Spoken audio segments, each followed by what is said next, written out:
मैं तो कहता था या अल्लाह कोई जंग ही लग जाए। आपको सेंसरशिप का सामना करना पड़ा? आपको क्या आपको कभी नहीं पढ़ना पड़ा? और जो मुसलमान है वो कुरान के शहीद वर्ग पे हाथ रख के हलफ दे रहा है और 5-5 हज़ार में वोट दे के जा रहे हैं, झोलियां उठा के तो बददुआएं दे रही। शाला तेराही ते शाला तेराही। नून लीग जो है वो यूं है वो है। भाई who the hell are you? आप क्या है? जाके केपीके के हालात देखें। मेरा काम चौक में नंगा करके दिखाना।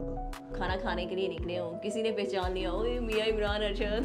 नहीं, ये बहुत ज्यादा होता है। शुक्र है अल्लाह ताला का। तकरीर कर रहा होता था तो मेरी पीछे गुद्दी में थप्पड़ आता था। आलतू जलालतू Nawaz Sharif can make Pakistan an Asian tiger once again. कभी कहीं भी मुंह छुपा के निकलने की कोशिश की? ऐसा काम नहीं किया कि मुंह छुपा के निकलना पड़े। बर्तन भी यहाँ होती तो बर्तन, बाथरूम, सफाई, जाले, सब कुछ।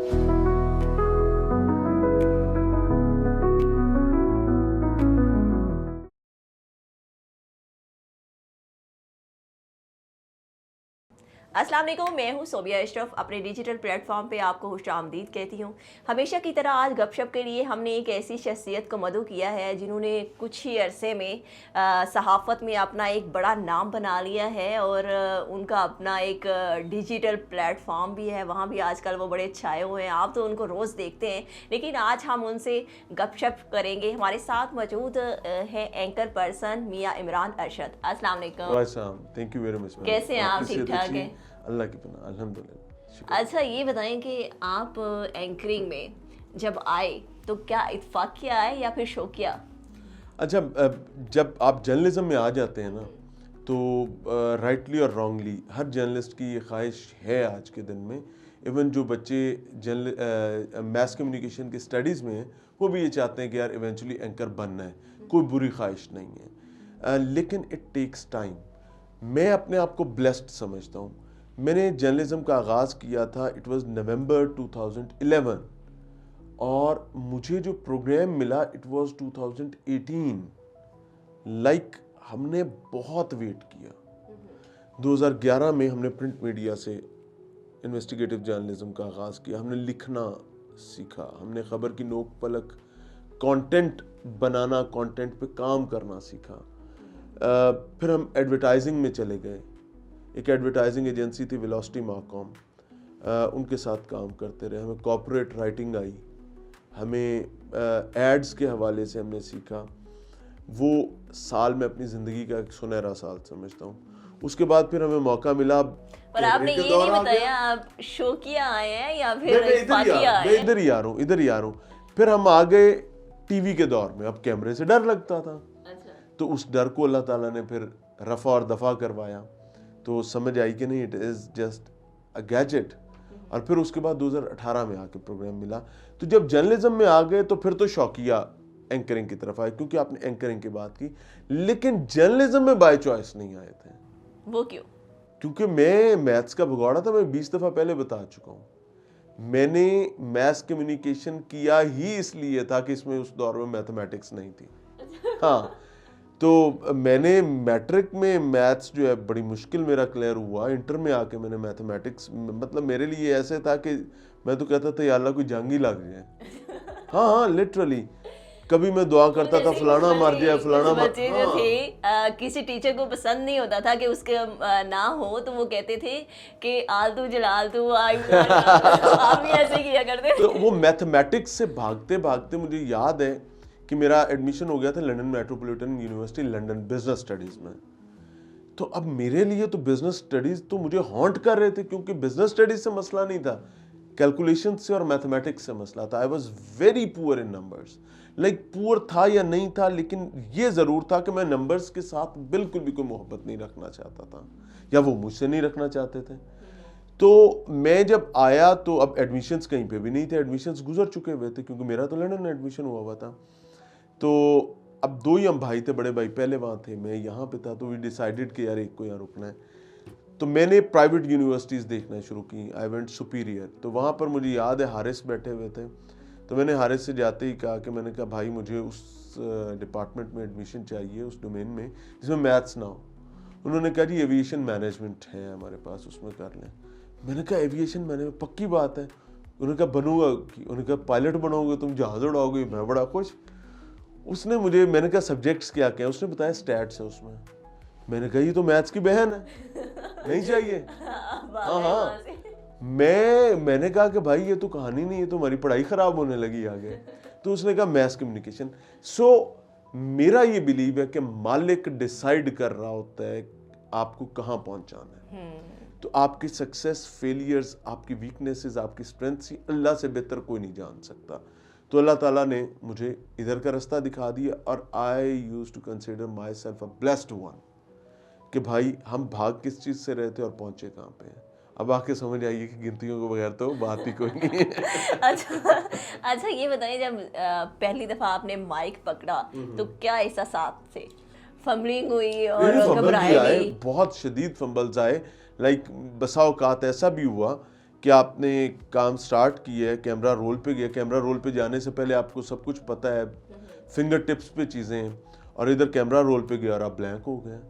लाइक जो फिक्रा मुंह में है वो भी आपके पास नहीं है कि मैंने ख़त्म कैसे करना है, और अगली बात क्या थी वो सब उड़ गया। तो इतनी क्लैरिटी कैसे है ये आपकी ज़बान में? It takes time, practice makes the man perfect. मैं आपको एक बात बताऊं, ये जो कैमरा है ना, इसे दोस्ती करनी पड़ती है। अच्छा। लाइक मेरे अब्बा अल्लाह गरीके रहमत करे, मुझे याद है, मैं हर चीज़ को ना अपने माजी के पर्सपेक्टिव में देखता हूँ। मुझे याद है कि द डे जब मुझे अपनी पहली स्पीच करनी थी, तो my mentor my father was there. तो मेरे अब्बा ने मुझे उसकी ट्रेनिंग करवाई और उस ट्रेनिंग में मेरी बहुत झाड़ पहुँच हुई। लाइक मुझे याद है कि मैं ड्रेसिंग टेबल के सामने खड़ा हूँ, तो अब्बा वाज अ पॉलिटिशियन, तो उनको पब्लिक एड्रेस आता था, उनकी वो स्किल थी, वो गुरु थे उसमें, उनके लिए तो वो मसला नहीं था। तो ही वॉज द पर्सन जिसने मुझे ये बताया कि भाई अपनी आंखों में देखो। किस पार्टी के साथ मुंसलिक? वो बताएंगे आपको भी, सारा कुछ बताएंगे, परेशान नहीं।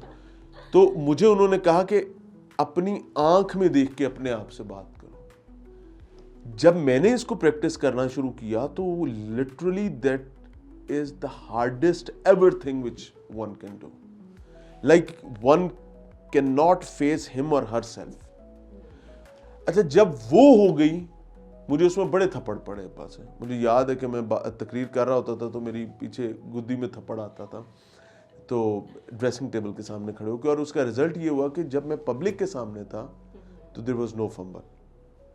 तो उसने मुझे पे बैक 8-10 साल बाद किया। जब मैं मीडिया में आया तो मुझे वो बहुत लंबी कष्ट जो है वो काटना नहीं पड़ा। एक मुख्तसर वक्त में मेरी चीज़ें असम्बल हो गई और ऑर्गेनाइज हो गई। अच्छा ये बताएं कि आप क्योंकि पब्लिक एक शो करते हैं, तो पब्लिक में कहीं पे कुछ प्रोग्राम करते हुए कोई ऐसा मुश्किल लम्हा जो आपको अभी भी नहीं भूलता? सबसे मुश्किल लम्हा मेरे लिए आज भी वो होता है जब लोग ये कहते हैं और सच कहते हैं कि सहाफ़ी ब्लैकमेलर्स हैं। जब हम प्रोग्राम कर रहे होते हैं और हम एक मॉरल लाइन पर बात कर रहे होते हैं, हायर मॉरल लाइन पे, तो अचानक से एक शख्स आके कहता है कि कसम दे साफ़ी लिफाफा नहीं लेंदे। कहता वो सच रहा है, वो झूठ तो नहीं बोल रहा। तो हमें उस गुनाह की गाली उठानी पड़ती है जो हमने अल्लाह का शुक्र है नहीं किया। वो मेरे लिए बहुत तकलीफ का लम्हा होता है और उसको फाइट बैक करना मेरे लिए सबसे मुश्किल चीज़ होती है। लेकिन आप इससे इत्फाक तो करते हैं, कुछ लोग लिफाफा लेते तो है, लेकिन आप नहीं करते, तो इसका मतलब ये तो नहीं कि आपने जब भी मूव ऑन करना है, आपने उस कुएं में से गुजर के जाना है। उस शर्मिंदगी को आपने अपने कंधे पर एक बैकलॉग के तौर पर उठाना है, क्योंकि हमारी सहाफ़ती बरादरी माफ़ी नहीं करती।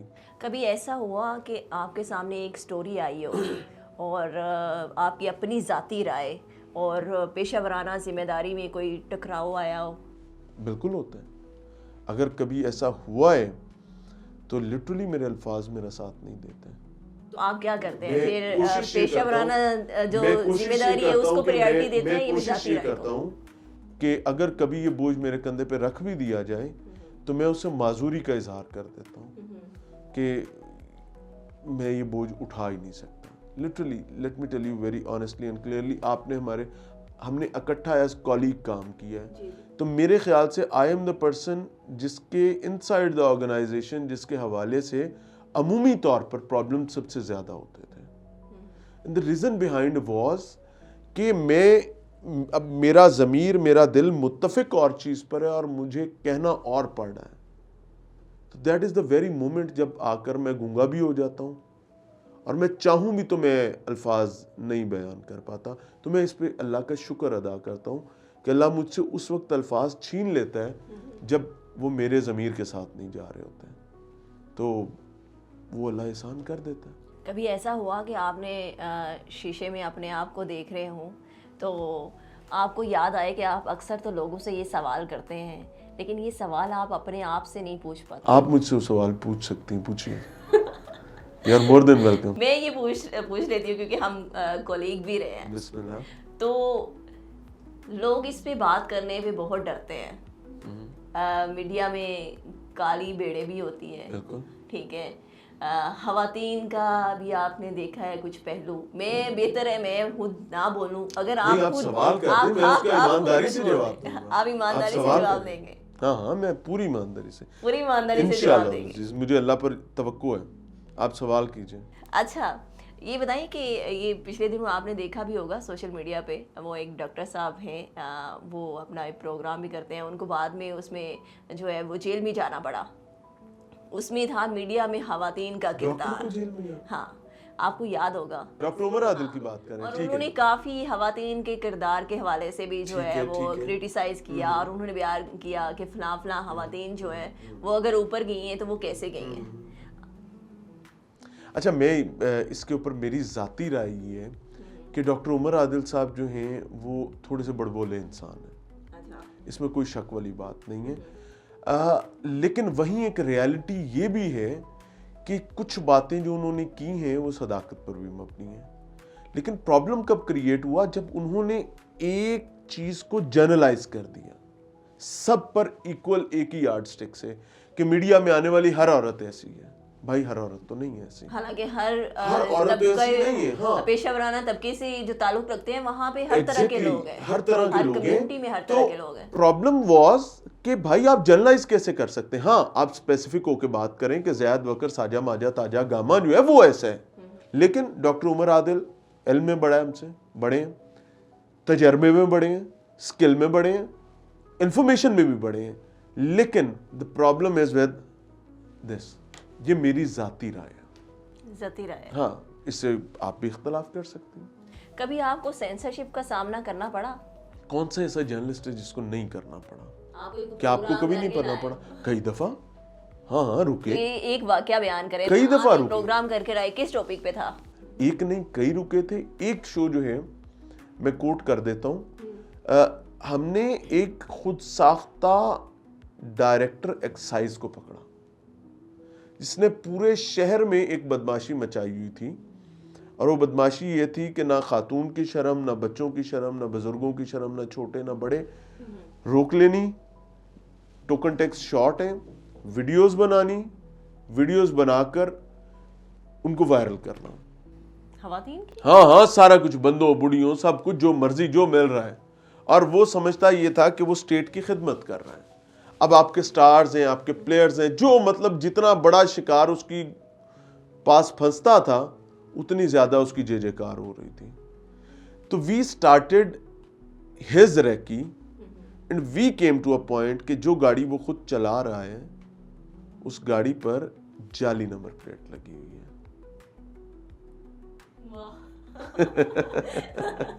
और जो गाड़ी उसके नीचे है एक्चुअली वो उसकी है भी नहीं, उसकी है भी नहीं। तो फिर वो आपको पता है कि जैसे, तो दैट वाज द मोमेंट जब फिर वो एक टॉम एंड जेरी का शो चला, वो बिल्ली चूहा जैसे, वो उसको पकड़ा है, वो उसको पकड़ा है, तो फिर वो लिबर्टी पे कुछ दौड़ें लगी हुई थी, कुछ ये था वो था, कोई उसने गालम गलोच भी की, कुछ उसने धमकियां भी दी गुजरांवाला से, तो वो सारा कुछ हुआ। तो वो शो हमारा रुका। अच्छा।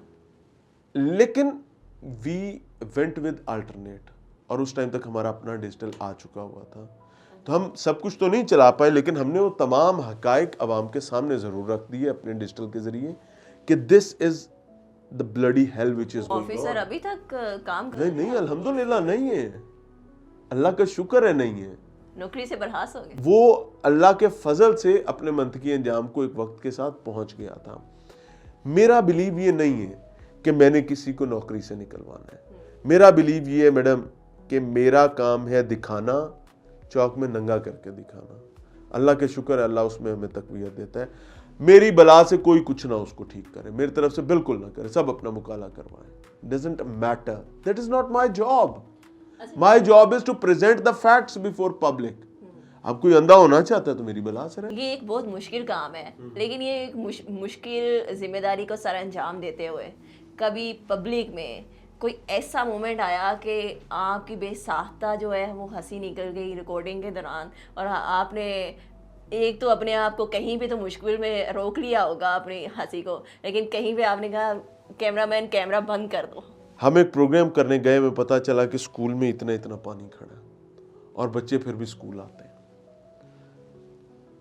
अब पानी खड़े होने की वजह बारिश नहीं थी, पानी खड़े होने की वजह ये थी कि इलेक्शंस के बाद, इलेक्शंस के चक्कर में, वोटों के चक्कर में एक एमपीए साहब ने पूरे मोहल्ले का गंदा पानी जो है वो ड्रेन स्कूल में निकलवा दी थी, क्योंकि स्कूल नीचा था और उनके पास कोई नीचा ग्राउंड नहीं था पानी छोड़ने के लिए, वो गलियों में पानी इकट्ठा होता था।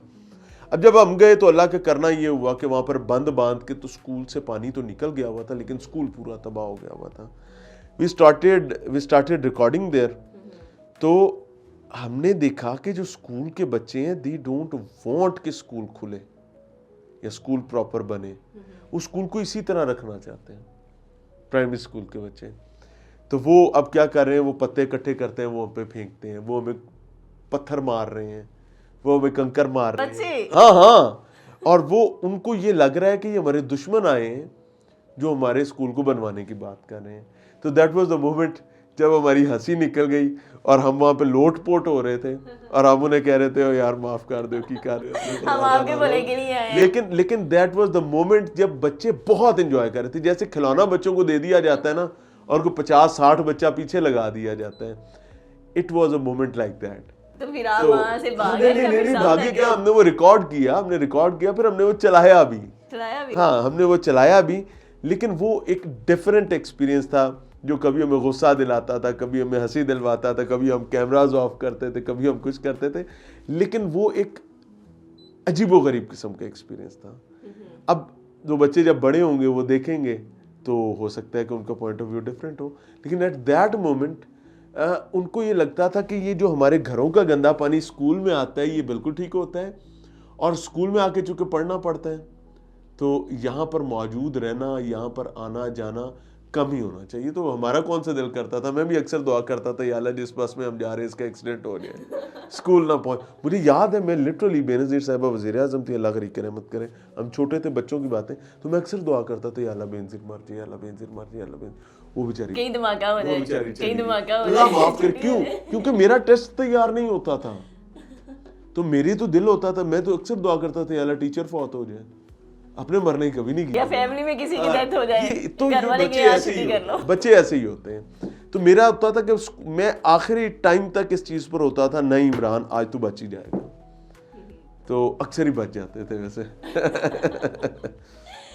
अच्छा, अक्सर तो बच जाते थे। ये बताएं कि अब तक जितने आपने प्रोग्राम्स किए हैं उनमें सबसे मुश्किल प्रोग्राम जो आप समझते हैं कि सबसे मुश्किल था मेरे लिए, और वो हमने फिर भी किया? मुश्किल प्रोग्राम तो मेरे ख्याल से बेतहाशा थे।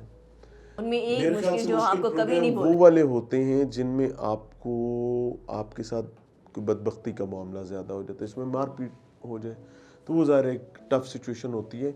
केपीके वाला मामला, क्योंकि उसमें लोअर दीर में डीसी ऑफिस, तहसीलदार का घर, तहसीलदार का दफ्तर, 12 थाने ये चोरी की बिजली पे चल रहे थे। एक एक कुंडा नहीं, 5-5, 7-7, 10-10 कुंडे आ रहे थे अंदर एक एक प्रेमिसेस में।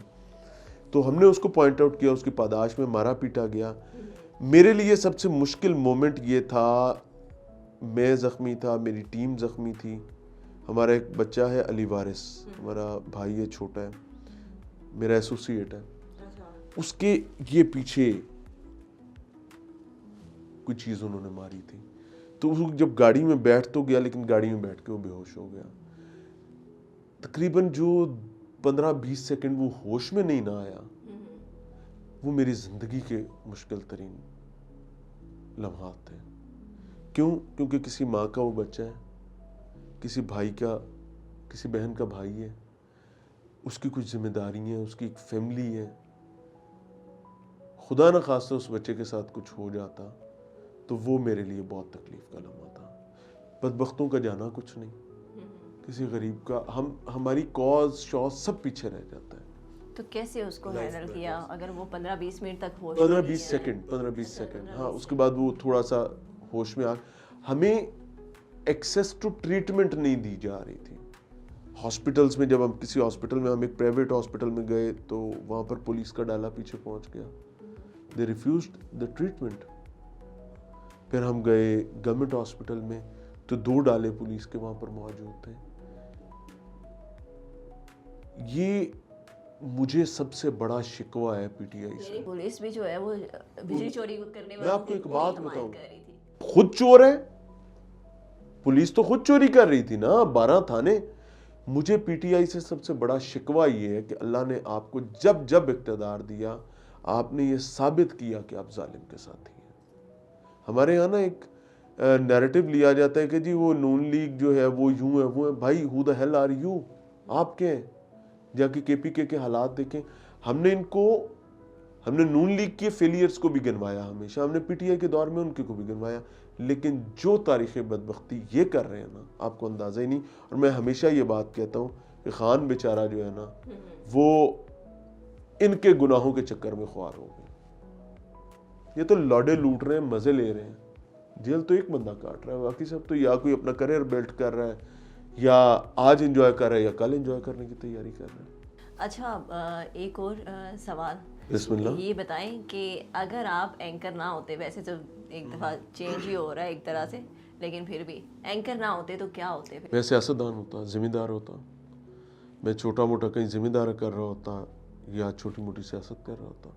अच्छा, कभी ऐसा हुआ कि आप प्रोग्राम की रिकॉर्डिंग के लिए निकले हैं, लेकिन आपको पता ही नहीं आपने ड्रेसिंग क्या की है, और आप बैठ गए हैं, आपके पास सेकंड ड्रेस भी नहीं है चेंज करने के लिए, तो आपको प्रोड्यूसर देखते हैं तो वो कहता है कि मियाँ साहब आप क्या पहनना है आज, ये हम तो जा रहे हैं वहाँ पे प्रोग्राम करने के लिए। मैं आपको बताता तो हूँ, ये तो लिबास ही आपका मैंने ना मुनासिब अल्लाह के शुक्र है कि from the start of my career एक चीज़ तय कर ली थी कि मेरा जूता, मेरा ड्रेस, ये मेरे काम पे इसका इम्पैक्ट नहीं होना चाहिए। एक दफ़ा गालिबन ऐसा हुआ है, ईद शो था गालिबन, आपको पता है कि ईद की रिकॉर्डिंग्स प्री ईद हो जाती हैं, तो मैंने गालिबन क्या पेंट शर्ट पहनी हुई थी, तो मुझे कहा गया मियाँ साहब तो ईद के कपड़े ही नहीं लग रहे ऐ तो ईद के कपड़े नहीं लग रहे थे और मैं क्या यार कोई गल नहीं, गुजारा कर लो, ईद तो चल चुल जाता है। लाइक मैं अगर शूट से आया हूँ और मुझे लास्ट टाइम पर कम्युनिकेट किया गया है, तो अब मैं कोई खातून तो हूँ नहीं जो मैं कहूँगा कि जनाब मेरे ये 6 ड्रेस साथ थे, मेरा वो एक ड्रेस कहाँ गया, मैंने वो पे बंदे का मुँह धोता तो गल खत्म हो गई। मुंह पे पानी का छट्टा मारना है, काम बंदा तैयार हो जाता है दस्ती। अच्छा, ये बताइए कि अक्सर होता है जब हम लोग प्रोग्राम जो है वो रिकॉर्डिंग कर रहे होते हैं, एंकर बड़ा एक्टिव होता है और उसने पुरजोश हो के बड़ी अच्छी जो है वो नरेशन भी दी है और अपनी तरफ से वो बड़ा परफेक्ट कर रहा है, उसे लग रहा है कि आज वो सबसे अच्छा जो है ना वो कंटेंट निकाल रहा है। बाद में जब चेकिंग करने पे आते हैं कैमरे में कि रिकॉर्डिंग हो गई है तो पता होता है कि उसमें तो कैमरे में तो कुछ रिकॉर्ड ही नहीं हुआ। अच्छा, ये भी 1-2 दफ़ा हो चुका हुआ है, लेकिन ये 1-2 दफ़ा ऑडियो के हवाले से ज़्यादा मसाइल आ जाते हैं। लेकिन वंस अच्छा ये ना उससे ज़्यादा मसला तब होता है कि आपने एक रेड किया, आप रेड करके वापस आए हैं तो पता चला कि जनाब इसमें तो आवाज़ ही नहीं है। तो ये बहुत ज़्यादा क्योंकि अब जब आपने प्रोग्राम रिकॉर्ड किया, 50 बंदे वहाँ पे और रिकॉर्ड कर रहे थे, हर शख्स ये समझेगा कि खुदा न खास्ता इनकी कोई उनके साथ सेटिंग हो गई है। अब किसी को ये नहीं पता कि टेक्निकली क्या फेलियर आया है, क्या मसला है, इट इज़ अ गैजेट। अपनी टीम पे कभी गुस्सा किया इस पे कि यार ये क्या आप लोग चेक ही नहीं कर रहे थे, माइक चेक नहीं किया आपने रिकॉर्डिंग से पहले? मैं आपको ऑनेस्टली बताऊं कि मेरी जो टीम है ना उसका और मेरा बॉन्ड बहुत डिफरेंट है। अगर मैं कभी गुस्सा करूं भी तो वो मेरे गुस्से को कितना सीरियस उन्होंने लेना है वो उन्हें भी पता है और मुझे भी पता है कि मुझे किस लिमिट को क्रॉस नहीं करना है। लेकिन at the same time when it is about work तो फिर कोई भी इख्तलाफ नहीं होता, कोई भी फटा फटा नहीं होता, because we are a team, we are working for a common cause. और अगर वो कॉज सफर हो रही है तो हमारे इकट्ठे होने का मतलब नहीं है कोई। तो उसमें चीज़ें हो भी जाती हैं और उन चीज़ों को दुरुस्त भी किया जाता है। अल्लाह ताला का शुक्र है कि मुझे अल्लाह ने माफ़ी मांगने की स्किल दी हुई है। तो अगर मैंने किसी के साथ कोई ख़ता कर ली है तो मैं उससे माफ़ी मांगना भी जानता हूँ। मुझे पता है कि किस इंटेंसिटी के साथ मैंने उसको डिस्टर्ब या डिसहार्ट किया है, तो फिर माफ़ी भी उसी इंटेंसिटी से होगी। अच्छा, एक और बड़ा मुझे भी पता है, ये ऐसे वाक़यात जो है सामने आते हैं। कभी आप कहीं पे प्रोग्राम करने के लिए गए हो, वहाँ पे बहुत ज़्यादा है लूप होल्स हों, गैर कानूनी एक्टिविटीज़ हो रही हों, और उन्होंने कहा हो कि यार यहाँ पे पैसे ले देंगे तो मामला रफा दफा कर लें, तो ऐसा कभी हुआ? जब हुआ तो आपने कैसे जो है इस पे रिएक्ट आपको याद है बाबर मेडिसिन कंपनी वाला हमने एक शो किया था? जी जी। जिसमें वो दफ्तर पहुंच गए थे। They offered us 2 civics at that time. अब बाबर मेडिसिन कंपनी जो है वो क्लेम करती कि वो जी उनके नाम पर कोई चला रहा था। हो सकता है वो रियलिटी है उनकी, बट मेरी आखिरी इंफॉर्मेशन के मुताबिक आज भी 2.5 साल बाद वो यूनिट सील पड़ा हुआ, वहाँ पे जाली मेडिसिन बन रही थी। ये सब कुछ चलता है, लेकिन मैं इसको आइडलाइज इस वजह से नहीं करता कि हमारे साथ भी शैतान है। कौन शख्स है जिसको वसाइल बढ़ते हुए और मसाइल कम होते हुए बुरे लगते हैं? सबको अच्छा लगता है। तो कहीं कोई ऐसा लम्हा ना हो जिसमें हम किसी धारे में बह जाएं, तो इस वजह से मैं अल्लाह से डरता हूँ। तो मेरी इसको आइडलाइज करने की कोई ख्वाहिश भी ज़्यादा नहीं है। अच्छा, कभी कोई धमकियाँ आए किसी पार्टी की जानिब से कि आप हमारे फ़लाँ पॉइंट पे जो है वो वहाँ पे प्रोग्राम रिकॉर्ड करके गए हैं, हम फ़लाँ कर देंगे, आपके घर तक पहुँच जाएंगे, आपको शूट करवा देंगे, आपको पता ही नहीं हम कहाँ तक जा सकते हैं? अच्छा, होता पता है क्या, मुझे ना बाहर का प्रेशर तो होता ही है, मुझे ना अंदर का प्रेशर थोड़ा ज़्यादा हो जाता है।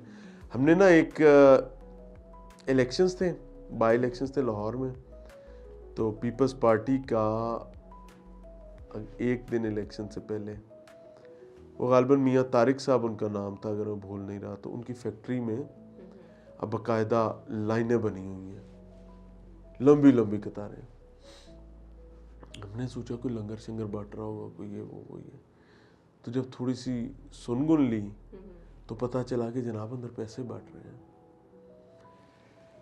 अब हम भी बीबे राणे बन के, तो अब सिचुएशन ये थी सूबिया बहन की बूढ़ी माँ अपनी जवान बेटी, एक नहीं कई लाइनों में खड़े हुए और सब वोट बेचने आए हैं। अंदर क्या हो रहा है जी? अंदर चले गए। अब वहां पे गेट पे बंदे खड़े हुए हैं। अब वो औरतों को नाजेबा अंदाज में छू भी रहे हैं, धक्के भी दे रहे हैं, सब कुछ हो रहा है वहां पे, लेकिन कोई वापस नहीं जा रही। क्यों? क्योंकि उसको 5,000 में अपना वोट बेचना है। किसी की बेटी को धक्के दे रहे हैं, डजंट मैटर। ये बड़ी हार्श रियलिटी आपको बता रहा हूँ। जब हम अंदर गए तो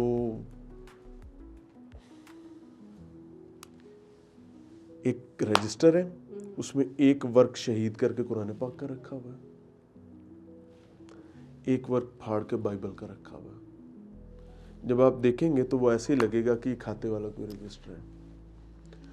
तो जो खातून आ रही है, जो मर्द आ रहा है, जो क्रिश्चियन है वो बाइबल के वर्क पे हाथ रख के हलफ दे रहे हैं, और जो मुसलमान है वो कुरान के शहीद वर्क पे हाथ रख के हलफ दे रहे हैं, और 5-5 हज़ार में वोट दे के जा रहे हैं। ये देखिए एक इस्लामी रियासत में। तो दैट वाज द मोमेंट। अब मसला क्या हुआ, हमने उस पर रौला डाल दिया।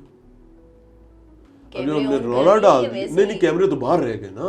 अच्छा। कैमरे तो नहीं अंदर जा सकते थे ना फैक्ट्री के। हमने उस पर रौला डाल दिया। 5 से 7 मिनट के अंदर दरवाजे बंद हुए, सब लोग तितर बितर, और वही लोग जो लाइनों में लगे हुए थे वो हमें गालियां निकाल रहे हैं, तू साडा नुकसान कराता है। हमें जो 5-5 हज़ार मिले थे वो नहीं अब मिले। वो यूं झोलियां उठा के तो बदुआएं दे रही हैं ऐसे, लिटरली, शाला तेराही ते शाला तेराही। अच्छा, अब ये भी गुजर गया। जब हम दफ्तर पहुंचे तो हमें पता चला कि वो एक उम्मीदवार साहब जो हैं, उन्होंने हमारे बारे में कोई 20 झूठ लगा कर आके बताए हुए थे। अच्छा। हाँ, तो फिर हमारे पास जो एविडेंस थे हमें वो रखने पड़े। जाहिर है हमने लोगों से तो बात की थी ना, तो अल्लाह का शुक्र है, अल्लाह हमारी भरम बचा गया। ये आगे इलेक्शन आएगा, सोबिया बहन पूरी आबादी वोट बेचती है। हमें ना असूली तौर पर बहैसियत कौमी शिकवा करने का हक ही नहीं है कि मेरा सियासतदान बुरा है या मेरा ब्यूरोक्रेट बुरा है। हम खुद बुरे हैं, हम खुद बेकाऊ हैं। We are self are for sale. हमने अपने ज़मीर को, अपनी शख्सियत को OLX पर डाला हुआ, जा बेचते हैं।